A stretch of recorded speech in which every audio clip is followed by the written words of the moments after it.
महाराष्ट्रातल्या अदर कास्टमधल्या मुलींना माझं एकच म्हणणं आहे, तुमचा बॉयफ्रेंड जय भीमवाला आहे काय?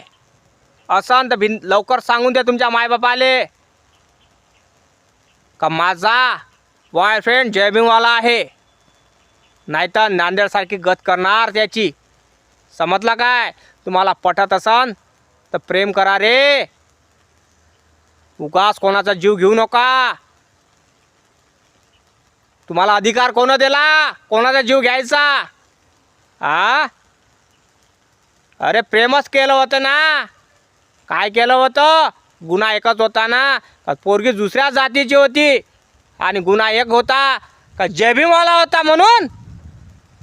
अरे जय भीमवाला म्हणजे कोण होता? तो बाबासाहेबाचा लेकरू होता.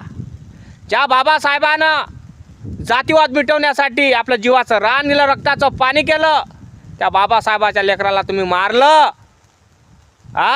त्या बाबासाहेबाच्या संविधानामुळे तुम्ही जगून राहिले, खाऊन राहिले, पिऊन राहिले, आणि त्याच्याच लेकराला तुम्ही मारलं. काहून? तो जय भीमवाला आहे म्हणून.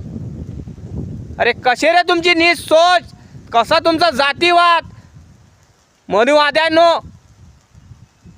कसं रे?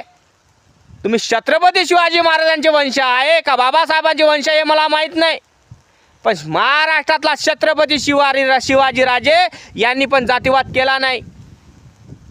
आणि तुम्ही फाड खाऊ लोक जय भीमवाला होता म्हणून त्याला तुम्ही मारलं.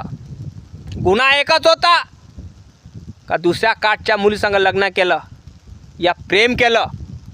लग्न तर नाही केलं पण प्रेम केलं. पण त्या मुलीनं त्याच्या प्रेतासंग लग्न केलं, पण त्या मुलीनं प्रेताशी लग्न केलं, पण तिच्या डोक्यातला भूत जो प्रेमाचा तो उतरणार 2-3 दिवसात, आणि ते दुसऱ्याशी लग्न करणार, तिचे मापाक करून देणार.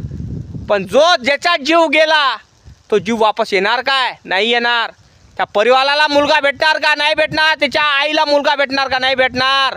आणि त्या बापाचा आधार म्हातारपणाची काठी भेटणार का? नाही भेटणार. अरे किती नंगी सोच असायला पाहिजे मूर्खांनो तुमची. फाड खाऊ का जय भीमवाला होता म्हणून मारलं. जय भीमवाला नसता तर लग्न करून दिलं असतं तुम्ही त्याच्याशी.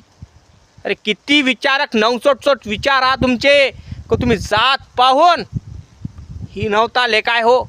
आणि मला महाराष्ट्रातल्या मुलींना माझं एकच म्हणणं आहे, लग्नाच्या वेळेस तुम्हाला जाता दिसतात, प्रेम करायच्या वेळेस तुम्हाला धर्म आणि जात दिसत नाही. तुमच्या मायबापाला विचारत जा, आई हा धर्माचा आहे, प्रेम करू का नाही करू, आई याच्या संग झोपू का नाही झोपू, हा वेगळ्या